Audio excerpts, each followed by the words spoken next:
Our top focus and beyond right now, a new sign of frayed ties between the US and Ukraine. That's after the White House blow-up last week between Trump and Zelensky.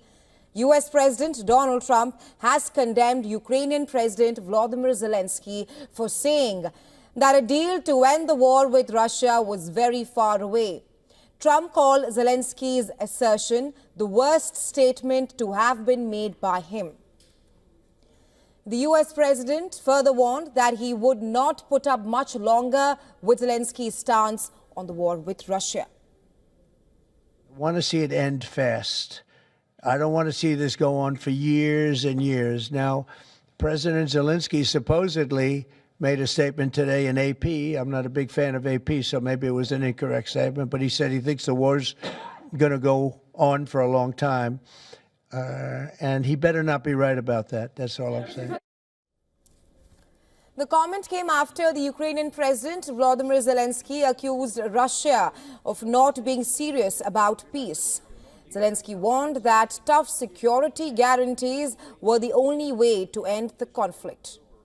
The US president stepped up his threats, suggesting that Zelensky will not be around very long without a ceasefire deal with Moscow.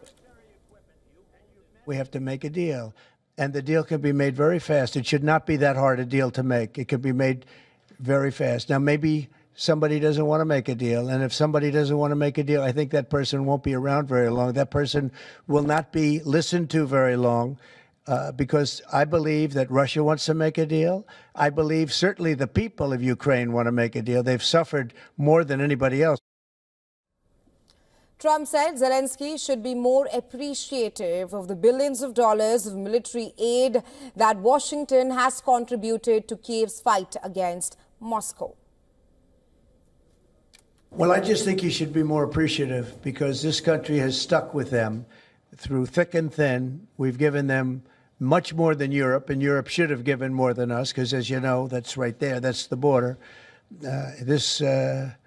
This country really was like the fence on the border. It was very important to Europe, and I'm not knocking Europe. I'm saying that they were a lot smarter than Joe Biden.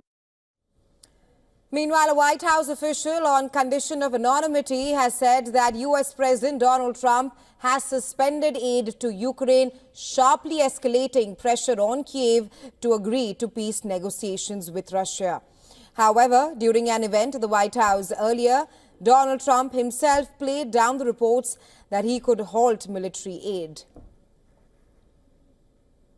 The Ukraine minerals deal now dead, or can it be revived? What's your... Well, I'll let you know. We're making a speech. You probably heard about it tomorrow night, so I'll let you know tomorrow night. But no, I don't think so. I think it's a great deal for... Furthermore, the US president offered hope that a minerals deal that fell through last week due to the row, that could also be revived. Minerals deal now dead, or can it be revived? What's your... Well, I'll let you know. We're making a speech. You probably heard about it tomorrow night, so I'll let you know tomorrow night. But no, I don't think so. I think it's a great deal for... Meanwhile, Ukrainian President Volodymyr Zelensky has said that he wanted to end the war in his country as soon as possible.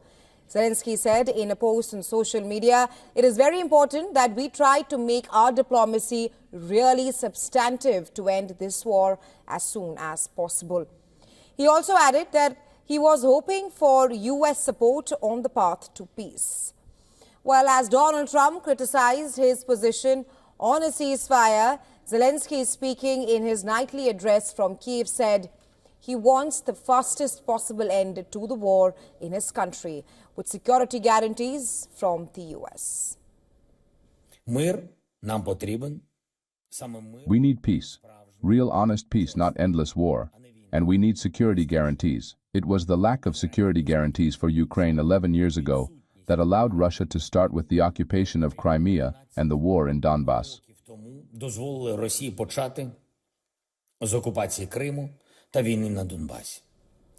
Meanwhile, Germany's likely next chancellor has said that US President Donald Trump purposely escalated the angry clash with Ukraine's Volodymyr Zelensky.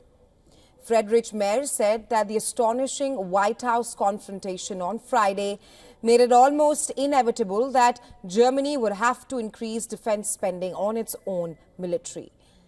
Meanwhile, on the ground, Ukrainian officials reported fatalities from a Russian missile strike on a military training facility, some 130 kilometers from the front line. However, according to an AFP analysis of US-based Institute for the Study of War data, Russian forces advanced less on Ukrainian territory in February than in the preceding months. The data showed that Moscow advanced by 389 square kilometers in February after advances of 431 square kilometers in January and 476 square kilometers in December 2024. And well, for more on this, our correspondent Susan Tehrani is now joining us on the phone line. Hi, Susan. In an unprecedented move, perhaps Trump has paused military aid to Ukraine. First up, I have to ask you the implications of this on the battlefield and if Ukraine has an alternate option at this point of time.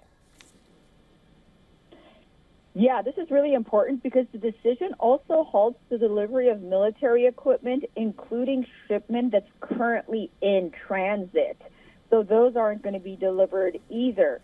We haven't heard from Ukraine as of now in response to this, so it's not clear whether or not they have a plan B in place. And of course, Europe is not going to be able to supply something so fast, so quickly and come together. It was interesting. We had a press conference with Denmark's ambassador to the United Nations today. She's the president of the Security Council for this month, and she said that perhaps one way would be that Europe chips in and starts purchasing American weapons for Ukraine, but that's counterproductive because it appears, according to the Financial Times, that the suspension aims to pressure Ukraine into demonstrating a commitment to peace negotiations with Russia. And President Trump, of course, has expressed concern that continued U.S. support or U.S. military aid going to Ukraine might be the reason that the conflict is so prolonged. So, there doesn't seem to be a viable option at this point. We'll have to wait and see what Ukraine says first and foremost. Right, Susan. The U.S. security guarantees was a point of contention between Trump and Zelensky at that meeting at the Oval Office last week. I want to seek your assessment if you think that this pause in the military aid is like a negotiating tactic by Trump so that perhaps Ukraine can agree for the minerals deal. Yeah, it really does appear that way. All of this seemed to be a negotiating tactic. I think one reason that the Trump administration is so angry at Ukraine right now, notably Volodymyr Zelensky, him in particular, is because, first of all, he came out and said that the war is going to be prolonged. He said that today, and we heard immediately afterwards Donald Trump making this announcement.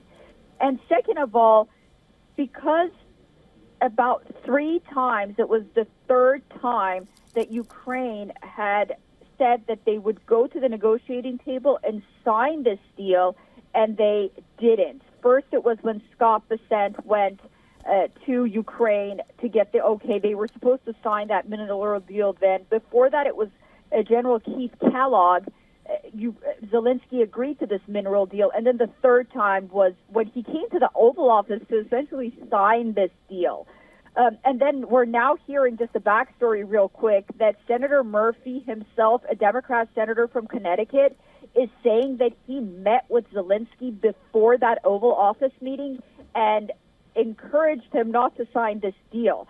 So you can see that all of these coming together could anger Donald Trump on the one hand, and it also could be used as a negotiating tactic on the other. Right, Susan. Thanks very much for joining us on the show and sharing insights with us. We'll have to wait and see how Ukraine responds to this.